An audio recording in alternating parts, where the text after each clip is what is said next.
Bismillahirrahmanirrahim. Assalamu alaikum, dear students. Welcome back to your KPKNers channel. Hi dears, my name is Said Anwar Sarwar and you are watching KPKNers channel. जैसे कि मैंने आप लोगों को inform किया था कि हम जल्द नर्सिंग थर्ड सेमेस्टर का कोर्स स्टार्ट करने वाले हैं, लेकिन चूंकि उस टाइम नर्सिंग फर्स्ट सेमेस्टर का एग्ज़ाम था तो उनके लिए ज़्यादा से ज़्यादा पास पेपर अपलोड करने की कोशिश की। और आज हम स्टार्ट करने वाले हैं नर्सिंग थर्ड सेमेस्टर का कोर्स और स्टार्ट लेने वाले हैं सबसे important subject adult health nursing से।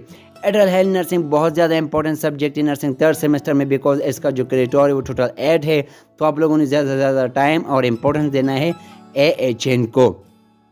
और आप लोग ये भी जानते हैं कि AHN में ज़्यादा से ज़्यादा हम किस चीज़ को स्टडी करने वाले हैं, स्टोमाटाइटिस, ओरल कैंसर, ये सारे हमारे पास डिजीज़ है। तो डिजीज़ के हवाले से मैं एक इम्पॉर्टेंट पॉइंट बताता चलूँ कि किसी भी डिजीज़ को अच्छी तरीके से स्टडी करने के लिए आप लोगों को डिजीज़ का मीनिंग का पता होना चाहिए। फॉर एग्जाम्पल यहाँ पर है stoma mean opening, titis mean inflammation था। तो आप लोगों को चाहिए कि आप लोगों को मीनिंग का पता होना चाहिए, डेफिनेशन का पता होना चाहिए कि ये डिजीज़ है क्या। इसके अलावा एक्सप्लेनेशन में हमारे पास आता है पैथोफिजियोलॉजी का पता होना चाहिए। इसके अलावा डायग्नोसिस और काजेज, ट्रीटमेंट। तो ये सारी चीज़ें किसी भी डिजीज़ को अच्छी तरीके से स्टडी करने के लिए आप लोगों को पता होना चाहिए और ये बहुत ईजी है। ओके जी, तो स्टार्ट कर लेने वाले हैं कहाँ से, लर्निंग ऑब्जेक्टिव से। किसी भी यूनिट को स्टार्ट करने से पहले आप लोगों को चाहिए कि अच्छी तरीके से ऑब्जेक्टिव को रीड करें, अंडरस्टैंड कर लें कि क्या क्या चीज़ें इंपॉर्टेंट है इस यूनिट में MCQs के हवाले से। पॉइंट नंबर 1 क्या है, review the anatomy and physiology of the gastrointestinal systems. चूँकि हम गैस्ट्रोइंटेस्टाइनल डिसऑर्डर को स्टडी करने वाले हैं तो आप लोगों को पता होना चाहिए कि गैस्ट्रोइंटेस्टाइनल सिस्टम क्या होता है, उसका एनाटॉमी क्या है, वो सारे ऑर्गन जो कि डाइजेशन में हेल्प करते हैं उनके एनाटॉमी, स्ट्रक्चर्स, फिजियोलॉजी, फंक्शन का पता होना चाहिए। तो आपको थोड़ा बहुत बेसिक चीज़ों के बारे में पता होना चाहिए गैस्ट्रोइंटेस्टाइनल सिस्टम के हवाले से। पॉइंट नंबर 2 में क्या है, discuss the causes, pathophysiology, manifestation of the following GI disorders. तो हम क्या डिस्कस करेंगे, डिजीज़ के जो काजेज है और यानी कि एटोलॉजी, पैथोफिजियोलॉजी, मैनिफेस्टेशन है कि साइन एंड सिम्टम्स। तो ये सारा कुछ हम स्टडी करने वाले हैं आज के इस यूनिट में। Discuss the diagnosis, medical and surgical management on the below mention disorder. तो उन सारे डिसऑर्डर के जो डायग्नोस्टिक है, मेडिकल, सर्जिकल मैनेजमेंट है, उसको हम डिस्कस करने वाले हैं। और जो लास्ट सेकंड है हमारे पास, fourth one, apply nursing process including assessment, planning, implementation, evolution of the care provide to client with GI disorders. Nursing process आप लोगों ने जो फर्स्ट और सेकंड सेमेस्टर में पढ़ा होगा कि नर्सिंग प्रोसेस क्या है, ADPI, assessment, diagnosis, planning, interventions and evolutions. तो हम हर एक डिजीज़ को ये अप्लाई करेंगे। और इसके अलावा जो फिफ्थ वन है, develop a teaching plan for the client experience disorder of the GIT। हम डेवलप करेंगे उसके लिए टीचिंग प्लान कि हम किस तरह इस डिजीज़ को हम रिजॉल्व कर सकते हैं या क्लाइंट का हम अच्छी तरीके से क्या कर सकते हैं, ट्रीटमेंट कर सकते हैं। तो हम एक टीचिंग प्लान को डेवलप करने वाले हैं। तो ये सारा कुछ हम आज की यूनिट में डिस्कस करने वाले हैं। ओके, स्लाइड नंबर 3 है हमारे पास। ओके जी, anatomy and physiology of the gastrointestinal tract. तो एनाटॉमी एंड फिजियोलॉजी क्या है गैस्ट्रोइंटेस्टाइनल ट्रैक्ट की, digestive systems. What is digestive systems? जैसे कि आप लोग जानते हो डाइजेस्टिव सिस्टम वो सिस्टम होता है जिसमें मुख्तलिफ ऑर्गन्स पाए जाते हैं और वो ऑर्गन मुख्तलिफ स्पेसिफिक फंक्शन परफॉर्म करते हैं और फूड को ब्रेक डाउन करते हैं और उस फूड से हमारी बॉडी में एनर्जी रिलीज होती है और वो एनर्जी हम रोज़मर्रा की ज़िंदगी में इस्तेमाल करते हैं। और ये डाइजेस्टिव सिस्टम स्टार्ट होता है मौत से लेकर, जो पहला ऑर्गन है हमारे पास वो है मौत से लेकर एनस तक का। तो इस तरह हमारे पास एक सिस्टम होता है, एक मुख्तलिफ ऑर्गन सिस्टम पर मुश्तमिल होता है। इसमें मुख्तलिफ ग्लैंड की सेक्रेशन भी होती है। फॉर एग्जांपल जब पेंक्रियाज सेक्रेशन करता है, इस तरह लिवर सेक्रेशन करता है। तो मुख्तलिफ इन रास्तों से फूड गुजर कर इनस के ज़रिए बाहर निकलता है और इस फूड का ब्रेक डाउन होता है और एनर्जी रिलीज़ होता है हमारी बॉडी में। तो ये तो डाइजेस्टिव सिस्टम आप लोगों ने पिछले सेमेस्टर में पढ़ा होगा और APSC में पढ़ा होगा। तो ये बेसिक चीज़ है, हम ज़्यादा डिटेल में नहीं जाएंगे, बल्कि हमारा जो मेन मकसद है वो है डिसऑर्डर को स्टडी करना। Disorder of the mouth and oesophagus. चूँकि माउथ और एसोफेगस हमारे पास 2 कंपोनेंट हैं डाइजेस्टिव सिस्टम या इंटेस्टाइनल सिस्टम का, तो इसलिए हम इसके डिसऑर्डर पढ़ने वाले हैं। टोटल इस यूनिट में हम कितने डिसऑर्डर पढ़ने वाले हैं, 8। पहले नंबर पर हम पढ़ने वाले हैं स्टोमाटाइटिस और फिर इसके बाद oral cancer, salivary gland disorders, gastroesophageal reflux disorders, hiatal hernia, achalasia, diverticular oesophageal cancer, tumours. तो ये सारा कुछ हम पढ़ने वाले हैं आज की यूनिट में और स्टार्ट लेने वाले हैं स्टोमाटाइटिस से। डिसऑर्डर के लिस्ट में सबसे पहले नंबर पर आता है stomatitis. What is stomatitis? Please अपने साथ कॉपी और पेन उठाइए, जो भी मैं इंपॉर्टेंट पॉइंट बताता हूँ अपने साथ नोट कीजिए। कंसेप्ट का क्लियर करना बहुत इंपॉर्टेंट है आपके आने वाली सेमेस्टर के लिए भी। स्टोमाटाइटिस का मतलब क्या है? स्टोमा मीन ओपनिंग, यानी कि hollow open organ like mouth, हमारे पास ओपन हॉलो ऑर्गन है तो माउथ को हम स्टोमा भी कहते हैं। टाइटस मीन इन्फ्लेमेशंस, जहाँ पर भी ये टाइटस का वर्ड आ जाता है इसका मतलब है inflammations. For example otitis media year के इन्फ्लेमेशंस, हेपाटाइटिस लेवर के इन्फ्लेमेशंस। तो स्टोमाटाइटिस का मतलब क्या हुआ? माउथ का इन्फ्लेमेशंस। डिफाइन करते हैं inflammation of the mucous membrane of the mouth.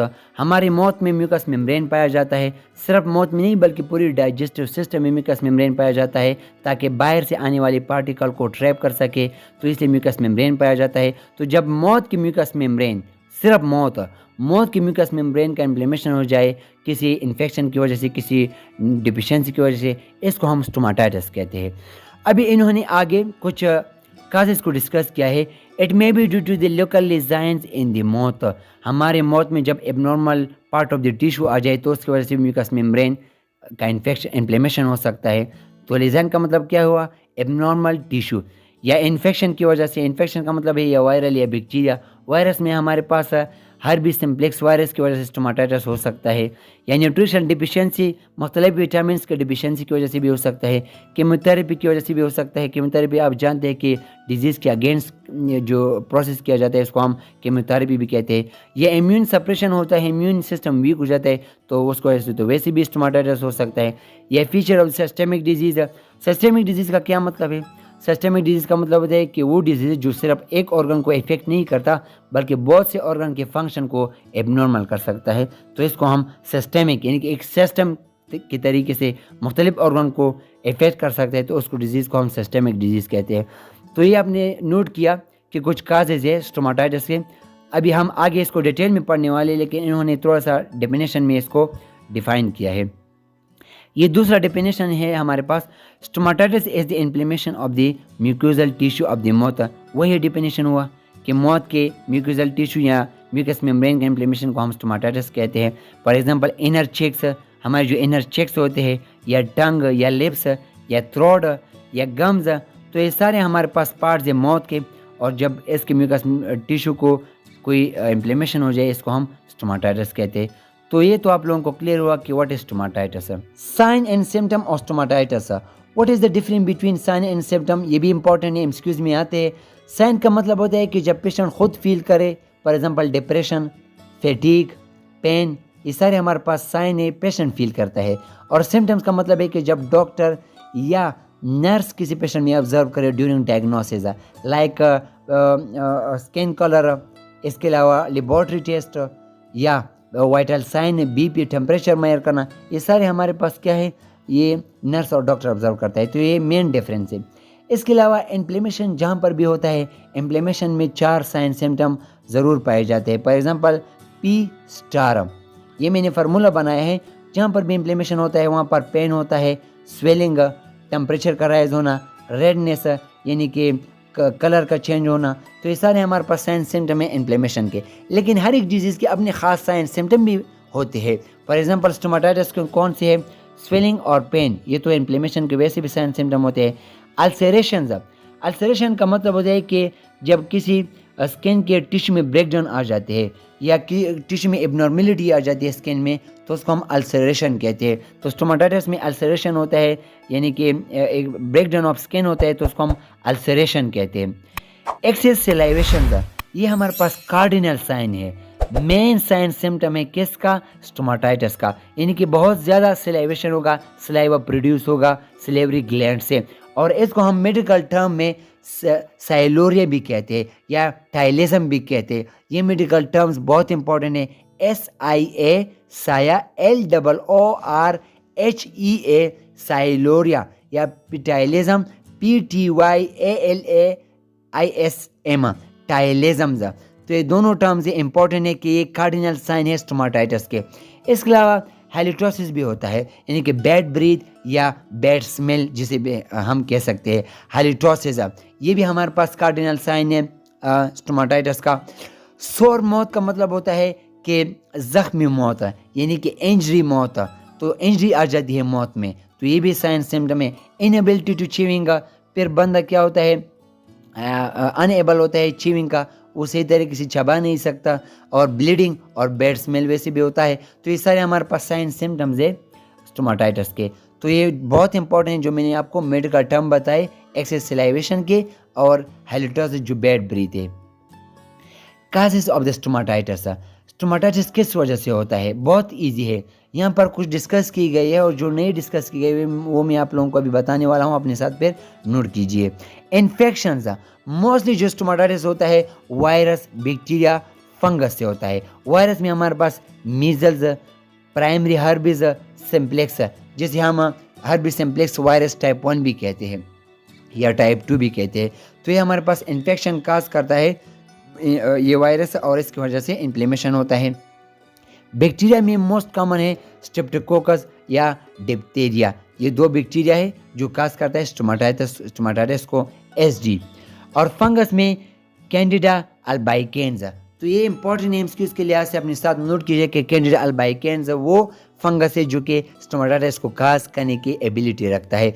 Eruption stomatitis कैसे कहते हैं, associated with eruption of the teeth, तो जब न्यू टीथ या प्राइमरी टीथ अराइज होते हैं उस दौरान भी मौत में इंजरी आ सकती है, तो उसको हम एरप्शन स्टोमाटाइटिस कहते हैं। एरप्शन न्यूली टीथ जब अराइज होते हैं। ट्रॉमेटिक चीक बाइटर्स, ट्रॉमेटिक मतलब ट्रॉमा से निकला है कि जब ट्रॉमा आ जाए, यानी कि कोई इंजरी आ जाए, या चीक बाइटर्स या कोई जानवर काटे, या हम खुद अपने दांत के जरिए अपने आप को काटे, तो उसको हम चीक बाइटर्स भी कहते हैं। लोकल रिएक्शंस भी हो सकते हैं हमारी बॉडी में due to sensitivity to conduct substance from the foods, जब कोई पॉइजन फूड्स की वजह से हमारे म्यूकस मेम्ब्रेन में इन्फ्लेमेशन हो जाए उसको हम लोकल रिएक्शन कहते हैं। या इसके अलावा कोई ड्रग्स जब एबनॉर्मल यूज़ करते हैं। इम्यूनोलॉजिकल एम्पायरमेंट, ये भी आप लोगों को पता है कि जब हमारा इम्यून सिस्टम वीक हो जाए, या कैंसर में ल्यूकेमियासिस कैसे कहते हैं, ल्यूकेमियास कहते हैं कैंसर को, जब ब्लड में कैंसर हो जाए तो उसकी वजह से भी होता है। ड्रग्स एंड पॉइजन्स की वजह से भी होता है, कीमोथेरेपी की वजह से और रेडिएशन थेरेपी की वजह से भी होता है। तो ये सारे हमारे पास कुछ काजेज है। इसके अलावा जो हमारे पास स्टोमाटाइटिस हो सकता है वो है ब्रेसेस की वजह से, जब हम टीथ को जो एपरेटस लगाते हैं, ब्रेसेस है उसको हम कहते हैं, उसकी वजह से भी इंजरी आ सकती है। या टोबैको यूज़ करने से, या सिगरेट पीने से, या गेंगिवाइटिस का मतलब है गम्स डिसऑर्डर्स, जब गम्स में कोई डिसऑर्डर आ जाता है तो उसकी वजह से, या डिफिशियंसी की वजह से, या स्ट्रेस की वजह से भी हो सकता है, या ट्रॉमा, या जीरोस्टोमा का मतलब है ड्राइनेस इन माउथ, तो इसकी वजह से भी होता है। तो मैं इसलिए तेज़ जा रहा हूँ ताकि मैं जल्दी से जल्दी स्लाइड को कवर करूँ, वीडियो ज़्यादा लंबी ना हो जाए। तो उस वजह से अगर मैं बहुत तेज़ जा रहा हूँ तो प्लीज़ मुझे कमेंट कीजिए ताकि मैं आहिस्ता आहिस्ता पढ़ाऊँ। तो ये हमारे पास कुछ काजेज़ थे, इंपॉर्टेंट काजेज़ थे, अपने साथ नोट कीजिए। इन्वेस्टिगेशन, हम किस तरह इन्वेस्टिगेट करेंगे स्टोमाटाइटिस को, या उसको हम किस तरह डायग्नोस करेंगे। ओरल स्वाब कल्चर, ये एक टेस्ट है जिससे के ज़रिए हम एक एपरेटिस के ज़रिए थोड़ा सा हम म्यूकस मेम्ब्रेन से एक स्पेसिमेन, एक सैंपल लेते हैं और फिर वो टेस्ट करते हैं लेबोरेटरी में, या फिजिकल एग्जामिनेशन से तो वैसे भी पता चल जाता है कोई अल्सरेशन की वजह से, या कोई सोर या इंजरी की वजह से हमें पता चल सकता है कि ये म्यूकस मेम्ब्रेन में इन्फ्लेमेशन हुआ है और उसकी वजह से स्टोमाटाइटिस मौत में एबनॉर्मेलिटी आई है, तो ये फिजिकल एग्जामिनेशन में आ जाते हैं। टाइप्स ऑफ द स्टोमाटाइटिस, हमारे पास 2 मेन टाइप्स है ऑफ द स्टोमाटाइटिस। कौन कौन से, एक वायरस की वजह से होता है और दूसरा जो बार बार होता है, यानी कि हम इलाज तो करते हैं तो फिर भी वो बार बार आ जाता है, उसको हम एप्थोस्टोमाटाइटिस कहते हैं। तो फर्स्ट नंबर पर क्या है, हर्बिस सिम्प्लेक्स स्टोमाटाइटिस, जिसको हम कोल्ड सोर या फीवर ब्लास्ट भी कहते हैं, अपने साथ नोट कीजिए। हर्बिस सिम्प्लेक्स स्टोमाटाइटिस उसको कहते हैं जो कि हर्बिस सिम्प्लेक्स वायरस टाइप 1 से होता है, और इसको हम कोल्ड सोर भी कहते हैं या फीवर ब्लास्टर भी कहते हैं।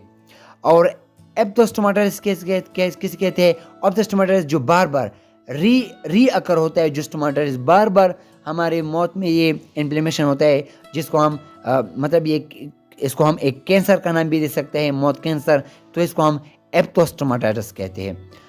हर्पिस सिम्प्लेक्स स्टोमाटाइटिस, ये हमारे पास एक काइंड ऑफ स्टोमाटाइटिस है जो कि काज होता है एक वायरस से।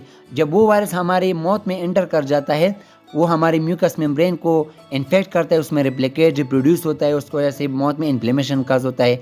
और इस वायरस का नाम है हर्पीस सिम्प्लेक्स वायरस टाइप 1। हमारे पास दो किस्म के वायरस होते हैं, एक हर्पीस सिम्प्लेक्स वायरस टाइप 1, एक herpes simplex virus type 2। Herpes simplex virus type 1 हमारे माउथ में ब्लेस्टर या हमारे माउथ में स्टोमाटाइटिस काज करता है, और हर्पीस सिम्प्लेक्स वायरस टाइप 2 जेनिटरी या रिप्रोडक्टिव के पार्ट में इन्फ्लेमेशन काज करता है। तो ये दोनों वायरस है, दोनों टाइप 1 टाइप 2 आप लोगों को डिफरेंस का पता होना ज़रूरी है, बहुत इंपॉर्टेंट है। हर्पीस सिम्प्लेक्स स्टोमाटाइटिस को दो नाम और भी देते हैं, कोल्ड सोर या फीवर ब्लेस्टर। एमसीक्यूज के लिए से बहुत इंपॉर्टेंट है। कोल्ड सोर या फीवर ब्लेस्टर इसलिए कहते हैं कि इसमें टेम्परेचर भी डाउन रहता है, इसलिए कोल्ड सोर कहते हैं।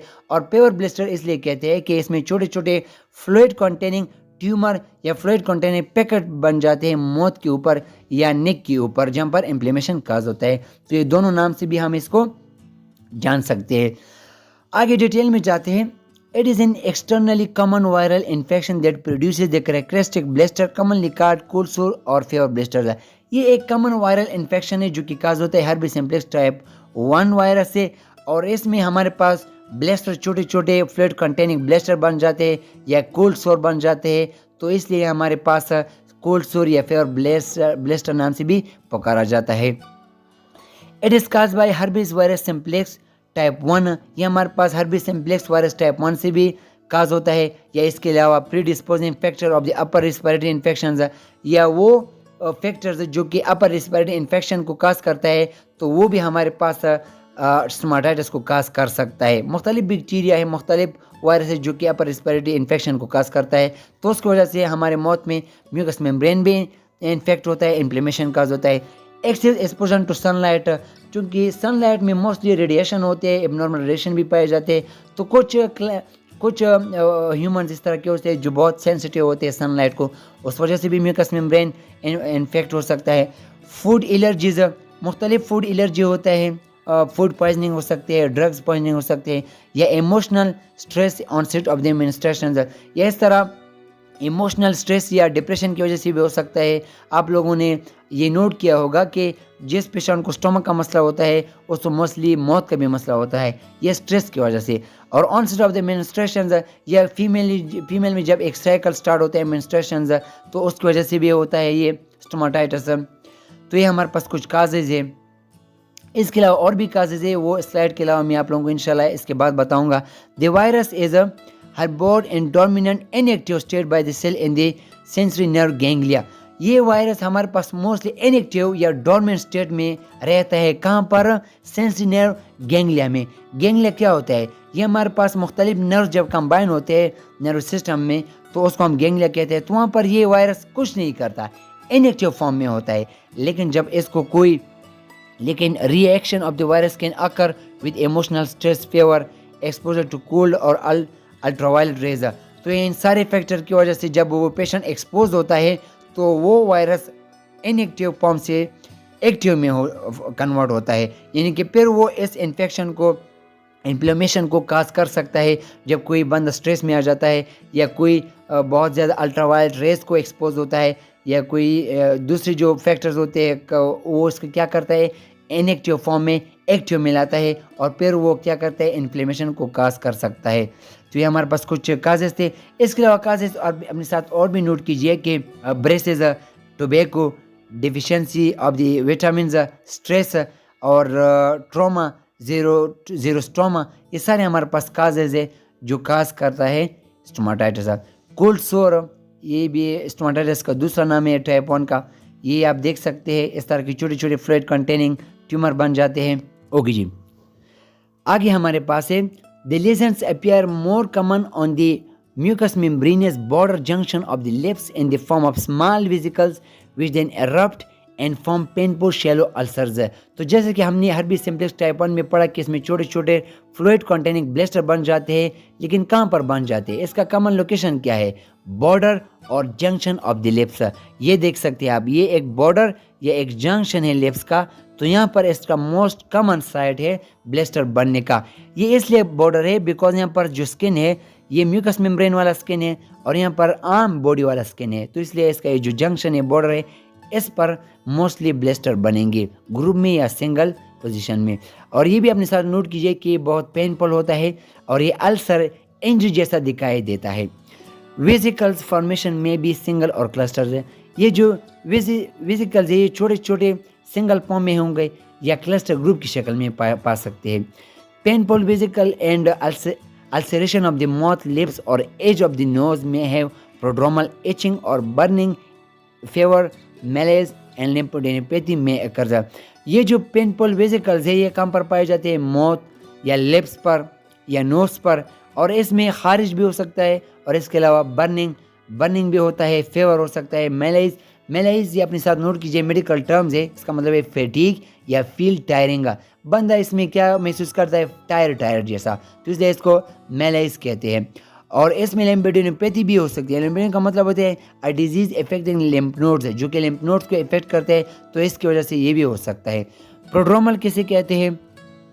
relating to or denoting to the period between the appearance of the initial symptoms and the full development of the rash or fevers। जैसे कि हर एक डिजीज़ के कुछ खास स्पेसिफिक खास साइन एंड सिम्टम होते हैं और उससे पहले छोटे छोटे साइन सिम्टम आ सकते हैं। फॉर एग्जांपल फेवर, पेन और फैटीग, ये छोटे छोटे साइन सिम्टम होते हैं। तो इनके दरमियान जो पीरियड होता है, छोटे छोटे साइन सिम्टम्स, कम जो साइन सिम्टम होते हैं और ख़ास साइन सिम्टम डेवलप होने में, इन दोनों के दरमियान जो टाइम है उसको हम प्रोड्रोमल पीरियड कहते हैं। और लिम्फोडेनेपैथी कैसे कहते हैं? A disease affecting the lymph nodes, वो डिजीज़ जिसमें लिम्फ नोड्स ज़्यादातर इफेक्ट होते हैं।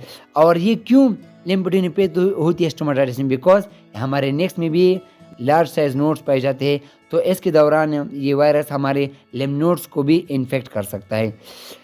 ओके जी, pathophysiology of the herpes simplex stomatitis. Pathophysiology का क्या मतलब है? Patho mean disease, physiology mean functions. इनके किस तरह ये डिजीज हमारी बॉडी के ऑर्गन के फंक्शन को डिस्टर्ब करता है, इसको हम पैथोफिजियोलॉजी कहते हैं। ओके जी, एटियोलॉजी मेडिकल टर्म्स है, काजेस के लिए यूज होता है, मतलब काज क्या है स्टोमाटाइटिस का? Harbi simplex virus type 1। Type 2 बहुत कम, लेस कॉमन है। लेस कॉमन मतलब बहुत कम काज करता है मौत की स्टोमाटाइटिस को, मौत के इन्फ्लेमेशन को, बिकॉज ये रिप्रोडक्टिव ऑर्गन के इन्फ्लेमेशन काज करता है। और ट्रांसमिशन क्या है? सिंपल सी बात है, म्यूकस मेम्ब्रेन के ज़रिए, ओपन स्किन के ज़रिए, सिलाइवा के ज़रिए, कफिंग के ज़रिए या दूसरे फ्लूइड के ज़रिए। और जो हर्बी सिम्प्लेक्स वायरस टाइप 2 है वो सेक्सुअल इंटरकोर्स के ज़रिए ट्रांसमिट होगा, किसिंग के ज़रिए ये टाइप 1 ट्रांसमिट होगा। फॉर्मिटीज़ मीन्स जो इंस्ट्रूमेंट है, शेयर टॉवल्स, जब हम टॉवल शेयर करते हैं, यूटेंसाइल, या हम खाते पीते एक दूसरे के बर्तनों में। इंक्यूबेशन पीरियड क्या है? 2 to 20 days आफ्टर कॉन्टैक्ट। ये भी अपने साथ नोट कीजिए। इंक्यूबेशन पीरियड का क्या मतलब है? It is a time period between entry of the, यानी कि start of the infection and develop of the specific sign and symptoms. तो इन दोनों के दरमियान जो पीरियड है इसको हम इंक्यूबेशन पीरियड कहते हैं। और इसका ये जब इन्फेक्शन कर जाता है, यानी कि एंट्री कर जाता है बॉडी में, तो 2 to 20 days में इसके खास साइन एंड स्पेसिफिक सिम्टम हमारे पास डेवलप होते हैं। शेडिंग का क्या मतलब है? शेडिंग का मतलब है रिप्रोड्यूस होना, रेप्लिकेट होना। जब वायरस रेप्लिकेट होता है तो कितने दिनों में या कितने घंटों में? 48 और to 60 और के ड्यूरेशन में क्या होता है? रेप्लिकेट होता है, दोबारा न्यू जनरेशन को प्रोड्यूस करता है। तो ये भी हमारे पास इंपॉर्टेंट है, ये दोनों बहुत इंपॉर्टेंट है। इंक्यूबेशन पीरियड क्या है, इनके साइन सिम्टम कब डेवलप होंगे आफ्टर एंट्री, और शेडिंग क्या है? शेडिंग का मतलब है कि कब रिप्रोड्यूस होगा, कब रेप्लिकेट होगा वो virus. Now we are going to discuss the second type of stomatitis, which is also called ephthostomatitis. Why it is called ephthostomatitis? Because it is derived from the Greek words which means mouth sore. ये Greek word से drive है, which is called mouth सोर। इसको हम mouth सोर भी कहते हैं, बहुत इंपॉर्टेंट है इसके लिहाज से। और इसको हम दूसरा तीसरा नाम देते हैं कैंकर सोर, CANKER सोर, कैंकर सोर बहुत इंपॉर्टेंट है, या कैंसर सोर, बिकॉज ये रीअकर होता है, दोबारा होता है, और ये क्रोनिक फॉर्म है, बहुत खतरनाक डेंजर फॉर्म है माउथ सोर का। और ये एडियोपैथिक एडियोलॉजिकल इसके काजेज है, पता नहीं ये किस चीज़ से काज होता है, लेकिन थोड़े थोड़े जो काजेज है वो अभी हम डिस्कस करने वाले हैं। ओके जी, अभी हम डिटेल में जाने वाले हैं। एप्थोस्टोमाटाइटिस, जिसे हम कैंसर या कैंकर सोर भी कहते हैं, it is a recurrent and chronic form of the infection secondary to systemic disease, trauma, stress, unknown causes. तो ये हमने ऑलरेडी डिस्कस किया कि ये एक क्रोनिक फॉर्म ऑफ डिजीज़ है, दोबारा होता है, अगेन एंड अगेन होता है।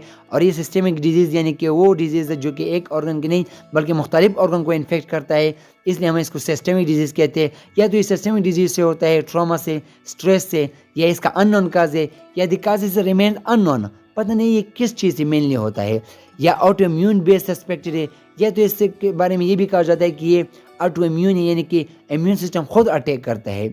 और इसके अलावा सेल्फ लिमिटेड, ये खुद बहुत ठीक हो जाता है। Self limited mean self recovery इसकी होती है, लेकिन प्रॉब्लम ये है कि दोबारा विद इन वीक्स दोबारा ये प्रॉब्लम स्टार्ट होता है। They usually resolve with in weeks but they में अकर इन द सेम और different location.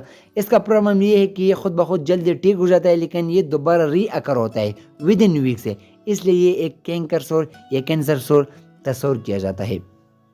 It produces well circumscribed ulcer on the soft tissue of the mouth, including lips, tongue, inside of the cheeks, pharynx and soft palate। तो हमने जो Harbi simplex type 1 था वो तो mostly टंग, mouth, नेक पर हुआ करता था, और ये जो है lips, tongue, inside the cheeks, ये कैरेक्टरिस्टिक भी है कि inside the cheek, pharynx, soft palate, tonsil पर होते हैं ये सारे ये जो अल्सर्स है या ये जो ब्लेस्टर्स है। Ulcer of the mouth and lips causing extreme pain, ulcer surrounding by the erythemus base। तो ये जो अल्सर्स है, ये जो इंजरी है मौत की, बहुत ज़्यादा पेनफुल होती है, इसलिए ये बहुत क्रॉनिक फॉर्म में होता है, तो इसलिए बहुत पेन होता है इसमें। Painful small ulceration on the oral mucous heal in 1 to 3 weeks. ये बहुत इंपॉर्टेंट एमसीक्यूज है, ये पास पेपर ये एमसीक्यूज में आया है कि painful small ulceration on the oral mucosa heal. ये जो पेनफुल स्मॉल अल्सरेशन होता है ओरल म्यूकोसा में, ये हील होता है कितने वीक्स में? With in 1 to 3 weeks. ये एमसीक्यूज बहुत इंपॉर्टेंट है, पास पेपर में आया है। Now we are going to discuss about risk factor. What is risk factor? Every disease have specific type of risk factor which can cause that type of disease or which can help in developing of that type of disease. So what is risk factor for stomatitis? आइए detail से पढ़ते हैं। Number 1, ageing. जी हाँ, ageing की वजह से हमारे body के सारे सिस्टम वीक होते हैं, स्पेशली इम्यून सिस्टम। तो इम्यून सिस्टम वीक होगा तो फिर हर एक पैथोजन बाहर से आकर इन्फेक्शन को काज कर सकता है। न्यूट्रिशन डिफिशिएंसी, कोई भी मुख्तलिफ विटामिन होते हैं हमारे बॉडी में, तो उसकी वजह से हमारे बॉडी में न्यूट्रिशनल डिफिशिएंसी आ जाती है, और उसमें स्पेशली हमारे माउथ इन्फेक्ट होता है, इन्फ्लेम होता है, तो ये भी एक काज है, रिस्क फैक्टर है। और पुअर ओरल हाइजीन, जब हम ख्याल नहीं रखते हमारे जो रेस्पिरेटरी सिस्टम है या डाइजेस्टिव सिस्टम्स है, तो पुअर ओरल हाइजीन, या हम पॉपुलेटेड एरिया में रहते हैं, तो इसकी वजह से ये भी रिस्क फैक्टर है। स्मोकिंग में कितने कार्सिनोजेनिक फैक्टर है?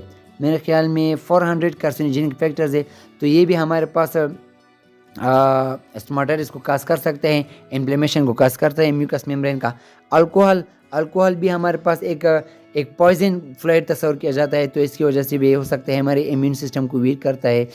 और इसके अलावा स्पेसिफिक केमोथेरेपी एजेंट्स, केमोथेरेपी इसमें मुख्तलिफ किस्म की रेडिएशन यूज़ किए जाते हैं, तो जब किसी खास डिजीज़ के लिए ये प्रोसेस किया जाता है, तो इसकी वजह से हमारे म्यूकस मेम्ब्रेन में इन्फेक्ट हो सकता है। बोन मेरो ट्रांसप्लांटेशन, जब हम बोन मेरो ट्रांसप्लांटेशन करते हैं तो उस दौरान भी कोई पैथोजन आकर इन्फ्लेमेशन काज कर सकता है। या रेडियोथेरेपी में भी रेडिएशन होते हैं डेंजरस, तो उसकी वजह से भी हो सकते हैं। तो these are the specific risk factor for the stomatitis.